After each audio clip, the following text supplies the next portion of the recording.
ამ წუთებში ფარულ ვიდეო ჩანაწერებთან დაკავშირებით მთავარ პროკურატურაში ამერიკის ფედერალური ბიუროს წარმომადგენელი და მთავარი პროკურორის მოადგილე ერთობლივ ბრიფინგს მართავს. ჩვენ მას პირდაპირ ეთერში გთავაზობთ.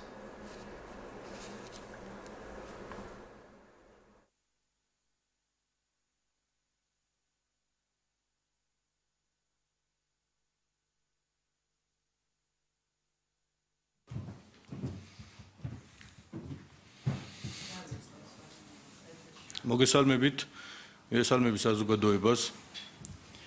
მაღალი საზოგადოებრივი ინტერესიდან გამომდინარე სურს გაცნობოთ, რომ პირადი ცხოვრების სამსახველი ვიდეო კადრების გავრცელებასთან დაკავშირებით მიმდინარე გამოძიების პროცესში საქმის მნიშვნელობიდან და სირთულიდან გამომდინარე საქართველოს პროკურატურამ საწყის ეტაპზევე მიმართა ამერიკის შეერთებული შტატების საელჩოს, რათა გამოძიების ფედერალურ ბიუროს ქართული მხარისათვის საგამოძიებო პროცესში დახმარება აღმოეჩინა. კერძოდ, ვინაიდან ხსენებული ვიდეო კადრები, როგორც ცნობილია, აიტვირთა ინტერნეტ გვერდებზე Facebook და YouTube, თანამშრომლობის ფარგლებში ამერიკელ კოლეგებს საექსპერტო და სამართლებრივ დახმარებასთან ერთად მიუმართეთ საგამოძიებო პროცესში გამოცდილების გაზიარების მიზნით მაღალი კვალიფიკაციის მქონე ექსპერტის გამოყოფის თხოვნით. ამერიკულმა მხარემ დახმარების აღმოჩენის სურვილი მიმართვისთანავე გამოთქვა, შესაბამისად, საქართველოში უკვე რამოდენიმე დღეა იმყოფება და პროკურატურაში შექმნილ სპეციალურ საგამოძიებო ჯგუფს აქტიურ კონსულტაციას უწევს ამერიკის შეერთებული შტატების გამოძიების ფედერალური ბიუროს წარმომადგენელი. აღსანიშნავია, რომ მანამდეც გამოძიებას საჭიროებიდან გამომდინარე ამერიკის შეერთებული შტატების კომპეტენტურ ორგანოებთან თანამშრომლობა ხორციელდებოდა აქტიურად დისტანციურ რეჟიმში. მიუხედავად იმისა, რომ გამოძიების ინტერესების გათვალისწინებით შეზღუდულები ვართ ვისაუბროთ გამოძიების მიმდინარეობის დეტალებზე, გაგაცნობთ მოკლე ინფორმაციას ამ დრომდე ჩვენს მიერ განხორციელებული ღონისძიებების შესახებ. შექმნილი სპეციალური საგამოძიებო ჯგუფის მიერ, რომელიც დაკომპლექტებულია როგორც პროკურატურის, ისე შინაგან საქმეთა სამინისტროსა და სახელმწიფო უსაფრთხოების სამსახურის თანამშრომლებით, ჩატარებულია 200-ზე მეტი საგამოძიებო და საპროცესო მოქმედება.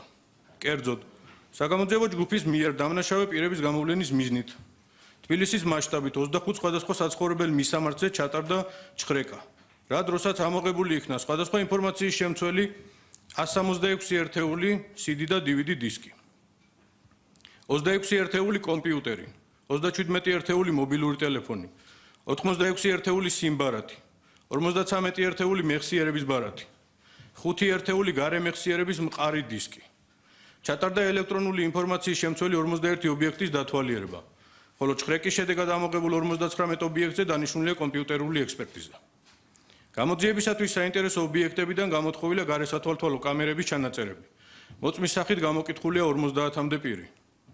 გამოძიებისათვის მნიშვნელობის მქონე ინფორმაციის მოპოვების მიზნით სხვადასხვა ქვეყნებში გაგზავნილია საერთაშორისო სამართლებრივი დახმარების 16 შუამდგომლობა, რომლის ეფექტურად შესრულების და დაჩქარების მიზნით ქართული მხარე აქტიურად თანამშრომლობს უცხო ქვეყნის კომპეტენტურ ორგანოებთან. შეგახსენებთ, რომ გამოძიება წარმოებს პირადი ცხოვრების სამსახველი ინფორმაციის ხელყოფის ფაქტზე საქართველოს სისხლის სამართლის კოდექსის 157 მუხლით გათვალისწინებული დანაშაულის ნიშნებით.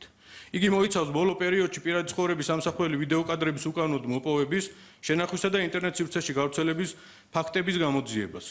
საქართველოს პროკურატურა გამოძიების ფედერალური ბიუროს წარმომადგენლობასთან აქტიური კონსულტაციების რეჟიმში განაგრძობს ინტენსიურ გამოძიებას აღნიშნულ დანაშაულთან კავშირში მყოფი ყველა პირის გამოსავლენად. აქვე ვსარგებლობთ შემთხვევით და გამოჩენილი ძალისხმევისა და გამოძიების პროცესში გაწეული დახმარებისათვის მადლობას ვუხდით საქართველოში ამერიკის საელჩოს და ამერიკის შეერთებული შტატების გამოძიების ფედერალურ ბიუროს. ეხლა კი მინდა საქართველოში ამერიკის შეერთებული შტატების საელჩოს სამართლებრივ ატაშეს ქარბატონ კეთლინ კენინგს გადავცე სიტყვა. Please, Ms. Kathleen.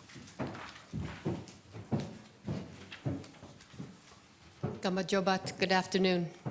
The Federal Bureau of Investigation was asked გამოძიების ფედერალურ ბიუროს მომართა საქართველოს მთავრმა პროკურატურამ ამ განსაკუთრებულ მნიშვნელოვან საქმეში დახმარების აღმოჩენის თხოვნით. მსგავსი ტიპის საქმეებში ჩვენი გამოცდილების გათვალისწინებით ჩვენ გადავწყვეტეთ ტექნიკური და საგამოძიებო დახმარების აღმოჩენა პროკურორების და გამოძიებლებისთვის. დარწმუნებულები ვართ, რომ საგამოძიებო ჯგუფი სრულყოფილად იკვლევს ყველა შესაძლო მიმართულებას, თანაშემწე პასუხისმგებელი პირების იდენტიფიცირების მიზნით, მსგავსი ტიპის კომპლექსური საქმეები, რომლებიც მოიცავენ კიბერკომპონენტებს და ატარებენ ტრანსნაციონალურ ხასიათს, არის განსაკუთრებით რთული გამოსაძიებლად, მოითხოვს საერთაშორისო თანამშრომლობას სხვადასხვა დონეზე და საჭიროებს დიდ დროს შესაბამისი სამართლებრივი პროცედურების დასრულების თვალსაზრისით. მივედოვნებთ, რომ საქართველოს მთავარ პროკურატურა უწყებთ თანამშრომლობის პირობებში მოახდენს პასუხისმგებელი პირების იდენტიფიცირებას და მათი ადგილსამყოფელის მიუხედავად წარადგენს მათ მართლმსაჯულების წინაშე.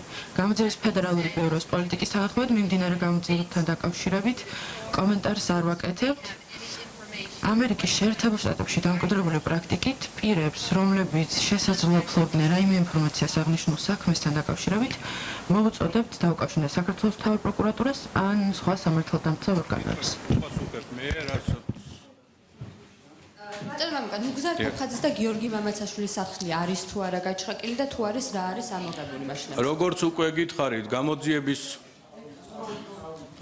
გითხარით, გამოძიების ცალკეულ დეტალებზე ამ ეტაპზე ვერ ვისაუბრეთ, ისევ გამოძიების ინტერესებიდან გამომდინარე.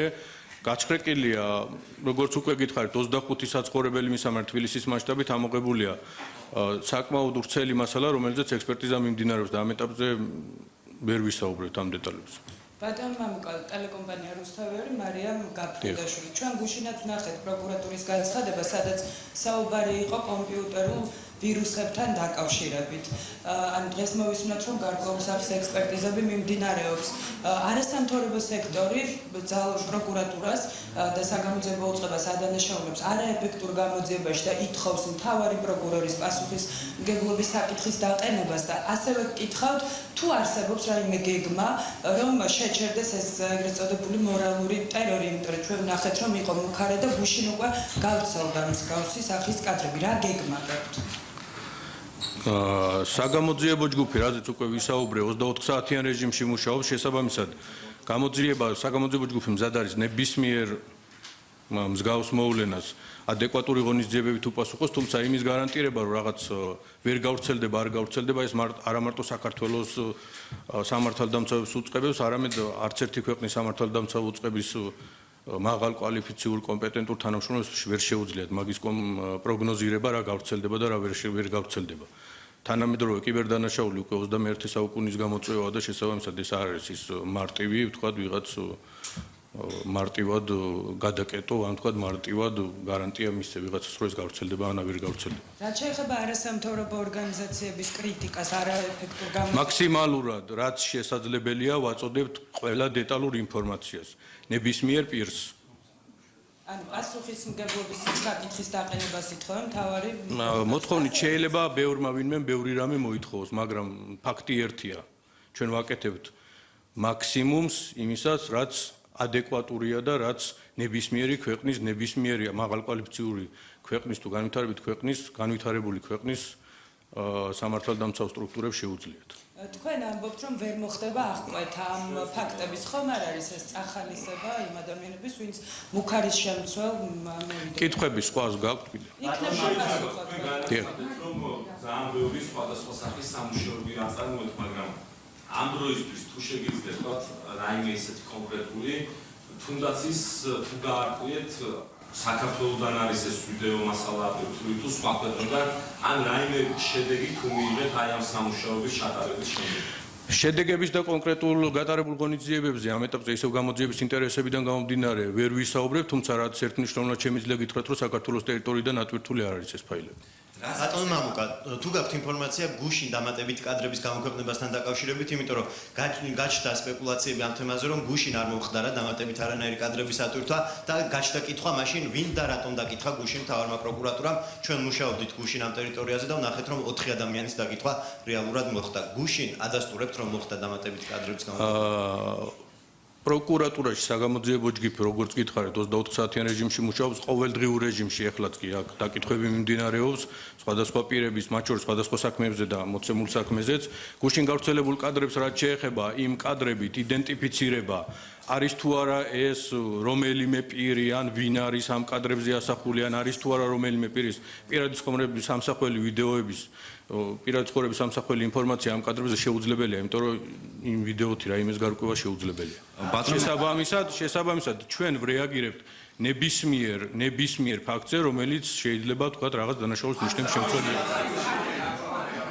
ბატონო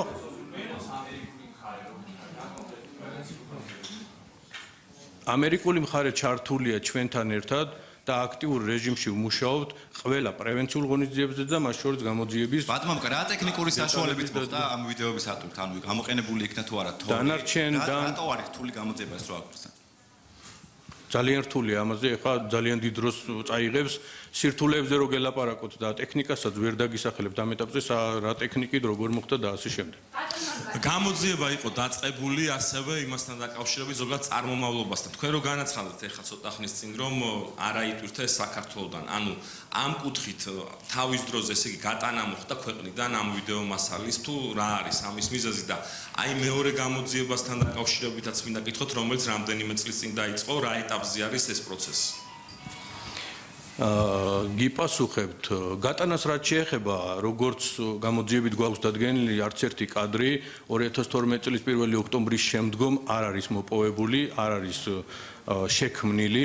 შესაბამისად 2012 წლის ოქტომბრამდე პერიოდში ვინც ესეთი კადრების წარმოება სავარაუდოდ შექმნას ახორციელებდა, ნაწილი ამ პიროვნებებისგან არის ძებნილი, ნაწილს დატოვებულია საქართველოს ტერიტორია და რთულია პროგნოზირება იმისა, ვინ რომელ ქვეყანაში ვის გადასცა, რა მიზნით გადასცა და რაში გამოიყენებს. მადლობა. ბატონო დავით, ერთი კითხვაც გთხოვთ. ერთი კითხვაც იბერიის ეთერში ეს იყო პირდაპირ ჩართვა მთავარი პროკურატურიდან, სადაც სპეციალური ბრიფინგი გაიმართა. პირადი ცხოვრების ამსახველი კადრების გავრცელებასთან დაკავშირებით მთავარი პროკურორის მოადგილის განცხადებით გამოძიება აქტიურად მიმდინარეობს ამერიკის გამოძიების ფედერალური ბიუროსთან თანამშრომლობით და ამ მიზნით რამდენიმე დღე საქართველოში ბიუროს ექსპერტი იმყოფება და საგამოძიებო ჯგუფს კონსულტაციას უწევს. ასევე მთავარი პროკურორის მოადგილის ინფორმაციით 200-ზე მეტი საგამოძიებო მოქმედება ჩატარდა 25 საცხოვრებელ მისამართზე ჩატარდა ჩხრეკა, სადაც ამოღებულია CD და DVD დისკები, ასევე კომპიუტერები, ტელეფონები, მეხსიერების ბარათები, ასევე დანიშნულია სხვადასხვა ექსპერტიზე, დაკითხულია მოწმეები და დახმარების თხოვნით საგამოძიებო უწყებამ სხვადასხვა ქვეყნის უწყებებს მიმართა. ეს იყო პირდაპირ ბრიფინგი პროკურატურიდან.